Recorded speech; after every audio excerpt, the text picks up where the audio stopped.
नमस्कार दोस्तों, जय माता दी। क्या आपको पता है कि नवरात्रि क्यों मनाई जाती है और नवरात्रि की शुरुआत कहां से और कब हुई? तो चलिए जानते हैं उस कहानी को जो काल के गर्भ में छुपी थी, जो सत्य और न्याय की अमर गाथा है। ये कहानी नवरात्रि की माँ दुर्गा की है, उस महाशक्ति की है जिसने अंधकार को प्रकाश से परास्त किया। ये कहानी है उस माँ की जो अपने बच्चों की रक्षा के लिए शेरनी बन जाती है। प्यारे दर्शकों, आज की कथा अत्यंत ज्ञानवर्धक और प्रेरणादायक है। कथा शुरू करने से पहले आपसे एक विनम्र निवेदन है। शास्त्रों में कहा गया है कि अधूरी छोड़ी गई कथा दुख और पाप का कारण बनती है, इसलिए इसे अंत तक अवश्य सुनें। और अगर आप अपनी माँ से सच्चा प्रेम करते हैं तो इस वीडियो को लाइक करें। आइए बिना किसी विलंब के आरंभ करते हैं आज की प्रेरणादायक कथा।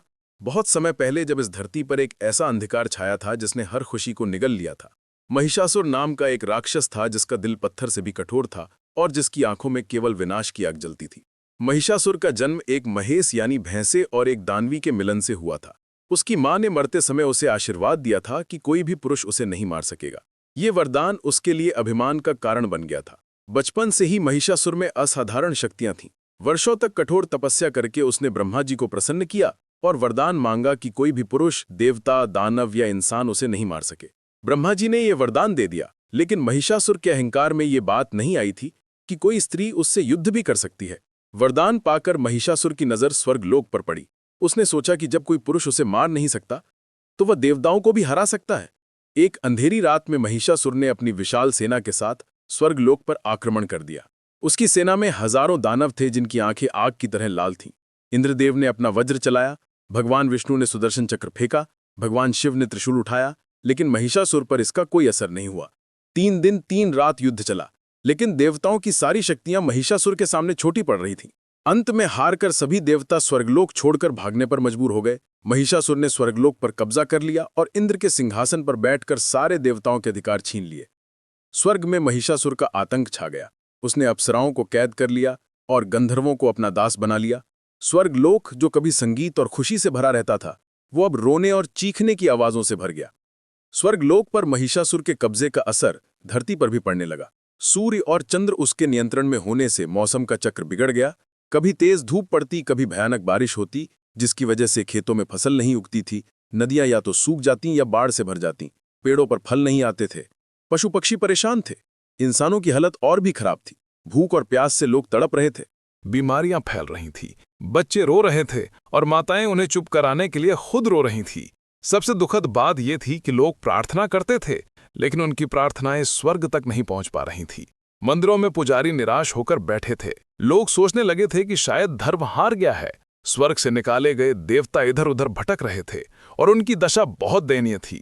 जो कभी सुनहरे सिंहासनों पर बैठते थे, वे अब जंगलों में छुप रहे थे। सबसे ज्यादा दुख की बात यह थी कि धरती से लोगों की पुकार उन तक पहुंच रही थी, लेकिन वे कुछ नहीं कर सकते थे। एक दिन सभी देवता एक जगह इकट्ठे हुए।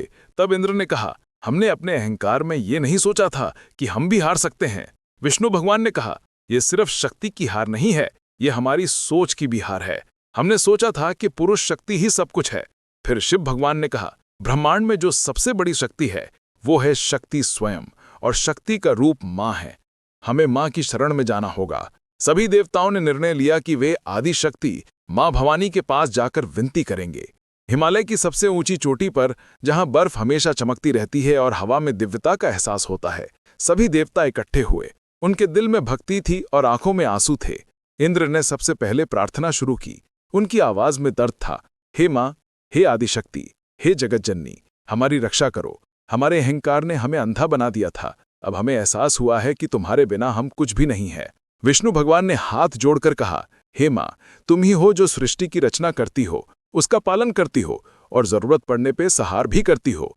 महिषासुर ने तुम्हारी इस सृष्टि को दुख दिया है, कृपया आकर उसका वध करो। शिव भगवान ने अपना त्रिशूल नीचे रखकर कहा, हे अर्धांगिनी, तुम मेरी शक्ति हो। तुम्हारे बिना मैं शव के समान हूं।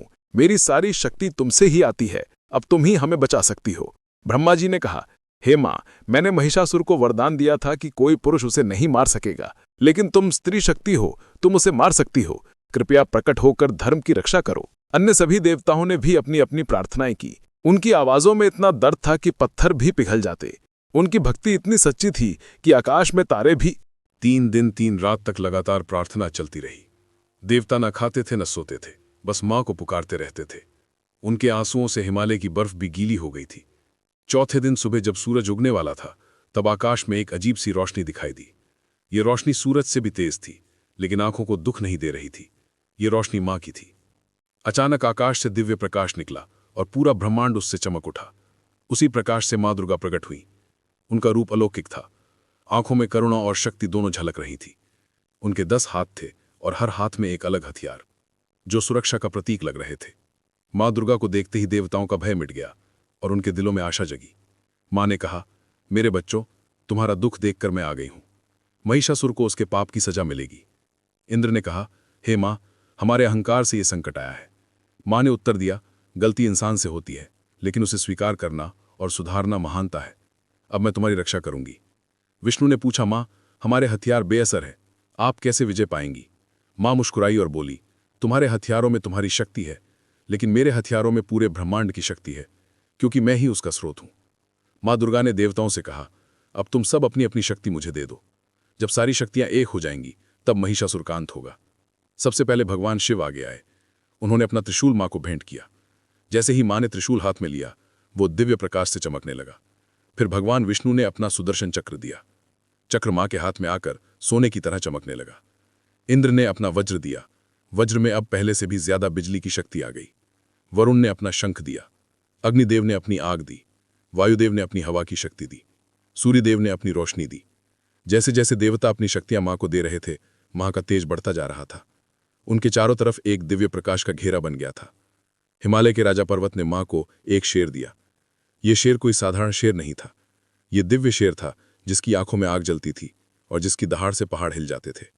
मां दुर्गा शेर पर बैठी तो वह दृश्य अद्भुत था। मां की सुंदरता और शेर की शक्ति का मेल देखकर सभी देवता मंत्रमुग्ध हो गए। मां ने कहा, अब मैं तैयार हूं। देवताओं ने खुशी से जय जयकार की। पहली बार कई दिनों बाद उनके चेहरों पर खुशी दिखाई दी। मां ने अपना शंख बजाया। उसकी आवाज तीनों लोकों में गूंज गई। महिषासुर स्वर्गलोक में इंद्रासन पर बैठा था। तभी मां दुर्गा के शंख की गूंज से उसका कान फटने लगा। उसने सैनिकों से पूछा कि यह कैसी आवाज है। एक सैनिक बोला, महाराज, यह किसी नई शक्ति की आवाज है। महिषासुर हंसते हुए बोला, मैं महिषासुर हूं, मुझसे कोई नहीं लड़ सकता। चलो देखते हैं। वो सेना लेकर हिमालय पहुंचा, जहां मां दुर्गा प्रकट हुई। उनकी सुंदरता देखकर वो मोहित हुआ और उन्हें अपनी रानी बनाने का विचार किया। पर हथियारों और तेजस्वी रूप को देख उसे समझ आया कि यह साधारण स्त्री नहीं है। उसने अपने शक्तिशाली सैनिकों को आगे भेजा, लेकिन मां दुर्गा ने त्रिशूल के एक वार से सैकड़ों दानव वार गिराए। शेर की दहाड़ से आकाश गूंज उठा और धरती कांप गई। महिषासुर को पहली बार भय हुआ कि एक स्त्री उसकी पूरी सेना को कैसे हरा सकती है। महिषासुर स्वयं युद्ध में उतरा। उसका रूप अत्यंत डरावना था। आंखें अग्नि की तरह जल रही थीं और सींग चांद की तरह चमक रहे थे। उसने पूरी शक्ति से मां दुर्गा पर आक्रमण किया, जिससे धरती कांपने लगी और पहाड़ टूटने लगे। लेकिन मां दुर्गा निर्भय थी। उन्होंने त्रिशूल और अन्य अस्त्रों से हर वार का जवाब दिया। युद्ध इतना भयंकर था कि आकाश में अग्निवृष्टि होने लगी और समुद्र में तूफान उठने लगे। महिषासुर कभी भैंसा, कभी शेर, कभी हाथी बनता, लेकिन मां दुर्गा हर रूप में उसे परास्त करती रहीं। उनका शेर भी महिषासुर के रूपों से लड़ा। 9 दिन तक यह भीषण युद्ध चलता रहा। 8वें दिन महिषासुर ने अपनी सबसे बड़ी शक्ति और समस्त बुराई प्रकट की, जिससे देवता भी भयभीत हो गए। तब मां दुर्गा मुस्कुराकर बोली कि अब मैं अच्छाई की शक्ति दिखाऊंगी। 9वें दिन सुबह अंतिम युद्ध शुरू हुआ।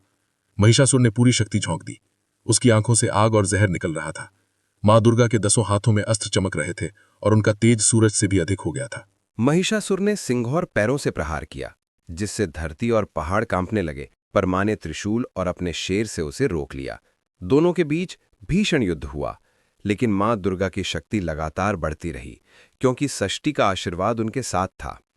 आखिरकार महिषासुर ने अपना असली रूप दिखाया, जो आधा इंसान और आधा भैंसे का था। उसने अंतिम आक्रमण किया, पर मां दुर्गा ने उसका सीना दबाकर त्रिशूल उसकी गर्दन पर तान दिया। महिषासुर बोला कि वो उन्हें अपनी रानी बनाना चाहता है और तीनों लोकों पर साथ राज करेगा। मां दुर्गा ने उत्तर दिया कि उसने निर्दोषों पर अत्याचार किया है और उसकी सजा मौत है। ये कहकर मां ने त्रिशूल उसकी गर्दन में भोंक दिया और उसका अंत कर दिया। महिषासुर की मृत्यु के साथ ही अंधकार मिट गया और उसकी सेना भाग गई। मां दुर्गा का त्रिशूल महिषासुर के शरीर में धंसा था और उनका पैर उसकी छाती पर। यह दृश्य बता रहा था कि अच्छाई की जीत हुई है और बुराई का अंत हुआ है। आकाश से फूल बरसे और देवताओं ने खुशी से जय जयकार की। इंद्र ने मां के चरण छुए और उनका आभार व्यक्त किया। विष्णु ने कहा कि मां ने साबित किया कि स्त्री शक्ति सबसे बड़ी है और अहंकार को तोड़ा। शिव बोले कि शक्ति के बिना शिव शव है और मां ने ये सत्य फिर सिद्ध किया। मां दुर्गा ने सभी को आशीर्वाद दिया और कहा कि जब भी धरती पर बुराई बढ़ेगी वे फिर आएंगी। धरती पर लोग प्रसन्न होकर नाचने लगे, सूरज चमकने लगा, चांद की रोशनी लौट आई, हवा और पानी शुद्ध हो गए और खेतों में फसलें लहलहाने लगी। महिषासुर की मौत की खबर से धरती पर खुशी फैल गई। बच्चे खेलने लगे, माताएं गाने लगी और किसान नाच उठे। गांव के लोगों ने मां दुर्गा की मूर्ति बनाई, फूलों से सजाया और आरती की। तभी आकाश में मां दुर्गा प्रकट हुई और आशीर्वाद देते हुए बोली, हर साल इसी समय मेरी पूजा करना, 9 दिन तक मेरे अलग अलग रूपों की आराधना करना। मां ने कहा, मुझे फूल और मिठाई चाहिए, पर सबसे ज्यादा तुम्हारे दिल की सच्चाई चाहिए। मैं वहीं रहती हूं जहां प्रेम होता है। उन्होंने समझाया कि पहले 3 दिन दुर्गा की, अगले 3 दिन लक्ष्मी की और अंतिम 3 दिन सरस्वती की पूजा करनी चाहिए। मां ने बच्चों को आश्वासन दिया कि मैं हर मां में हूं जो अपने बच्चे की रक्षा करती है। तुम डरना मत, मैं हमेशा तुम्हारे साथ हूं। मां दुर्गा ने लोगों को विस्तार से बताया कि कैसे नवरात्रि मनानी चाहिए। उन्होंने कहा कि ये पर्व सिर्फ मेरी याद में नहीं है, ये उस जीत की खुशी में है जब अच्छाई ने बुराई को हराया था। पहले दिन से तीसरे दिन तक मां दुर्गा की पूजा करनी चाहिए। इन दिनों में मां का रूप योद्धा का है, वे बुराई से लड़ती हैं और अपने भक्तों की रक्षा करती है। चौथे दिन से छठे दिन तक मां लक्ष्मी की पूजा करनी चाहिए। ये दिन खुशहाली और समृद्धि के हैं। मां लक्ष्मी अपने भक्तों को धन दौलत और सुख शांति देती है। 7वें दिन से 9वें दिन तक मां सरस्वती की पूजा करनी चाहिए। ये दिन ज्ञान और कला के हैं। मां सरस्वती अपने भक्तों को बुद्धि और विद्या देती है। मां ने यह भी बताया कि इन 9 दिनों में लोगों को व्रत रखना चाहिए। व्रत का मतलब सिर्फ खाना छोड़ना नहीं है। व्रत का मतलब है अपने मन को साफ रखना, बुरे विचार ना लाना और दूसरों की मदद करना। जो लोग सच्चे दिल से मेरी पूजा करेंगे, मां ने कहा, मैं उनकी हर मुराद पूरी करूंगी। लेकिन याद रखना, मैं वही मांगे पूरे करती हूं जो अच्छे होते हैं। मां दुर्गा ने लोगों को अपने 9 रूपों के बारे में बताया। हर रूप का अपना मतलब था और अपनी शक्ति थी। पहले दिन मां शैलपुत्री का रूप है। शैल यानी पहाड़ की बेटी। ये रूप दिखाता है कि मां कितनी मजबूत है, पहाड़ों की तरह अटल है। दूसरे दिन मां ब्रह्मचारिणी का रूप है। ये तप और साधना का है। ये सिखाता है कि कड़ी मेहनत से हर मंजिल पाई जा सकती है। तीसरे दिन मां चंद्रघंटा का रूप है। इनके माथे पर चांद है। ये शांति और सुंदरता का प्रतीक है, लेकिन जरूरत पड़ने पर यह रूप भयंकर भी हो सकता है। चौथे दिन मां कुष्मांडा का रूप है। इन्होंने अपनी मुस्कान से सारी सृष्टि की रचना की थी। ये रूप सिखाता है कि खुशी में कितनी शक्ति होती है। 5वें दिन मां स्कंद माता का रूप है। ये मां और बच्चे के प्रेम का रूप है। ये दिखाता है कि मां का प्यार सबसे बड़ी शक्ति है। 6ठे दिन मां कात्यायनी का रूप है। ये युद्ध का रूप है। जब अन्याय बढ़ता है तो मां इसी रूप में आकर न्याय करती है। 7वें दिन मां कालरात्रि का रूप है। ये सबसे भयानक रूप है। ये बुराई का नाश करता है, लेकिन अच्छे लोगों के लिए ये रूप कल्याणकारी है। 8वें दिन मां महागौरी का रूप है। ये पवित्रता और सफाई का रूप है। ये सिखाता है कि मन और शरीर दोनों को साफ रखना चाहिए। 9वें दिन मां सिद्धिदात्री का रूप है। ये सारी सिद्धियों को देने वाला रूप है। जो भक्त सच्चे दिल से पूजा करते हैं, उन्हें ये रूप सब कुछ दे देता है। मां ने कहा, मेरे ये 9 रूप अलग अलग लग सकते हैं, लेकिन ये सब एक ही हैं। महिषासुर के वध के बाद सबसे बड़ा बदलाव ये आया कि लोगों ने स्त्री शक्ति को पहचाना। जब एक स्त्री रूपी मां ने उस दानव को हराया जिसे कोई पुरुष देवता नहीं हरा सका था, तो सभी को एहसास हुआ कि स्त्री कितनी शक्तिशाली होती है। धीरे धीरे नवरात्रि का त्योहार एक गांव से दूसरे गांव में फैलता गया। हर जगह अपने अपने तरीके से इसे मनाया जाने लगा। तो दोस्तों, ये कथा यहीं पर खत्म होती है, लेकिन इसका संदेश कभी खत्म नहीं होता। मां दुर्गा की ये कहानी हमें सिखाती है कि जिंदगी में कितनी भी मुश्किलें आ जाएं, लेकिन हार नहीं मानना चाहिए। जैसे मां ने महिषासुर जैसे ताकतवर दुश्मन को हराया, वैसे ही हम भी अपनी मुश्किलों को हरा सकते हैं। यही है नवरात्रि का असली मतलब। यही है मां दुर्गा की असली पूजा, और इस तरह मां दुर्गा की अमर गाथा हमारे दिलों में बस जाती है। हमें हमेशा के लिए प्रेरणा देती रहती है कि चाहे जिंदगी में कितनी भी कठिनाइयां आएं, अंत में जीत अच्छाई की ही होती है। तो दोस्तों, मां का प्यार हमेशा हमारे और आप सभी पर बना रहे। जय माता दी, जय मां दुर्गा।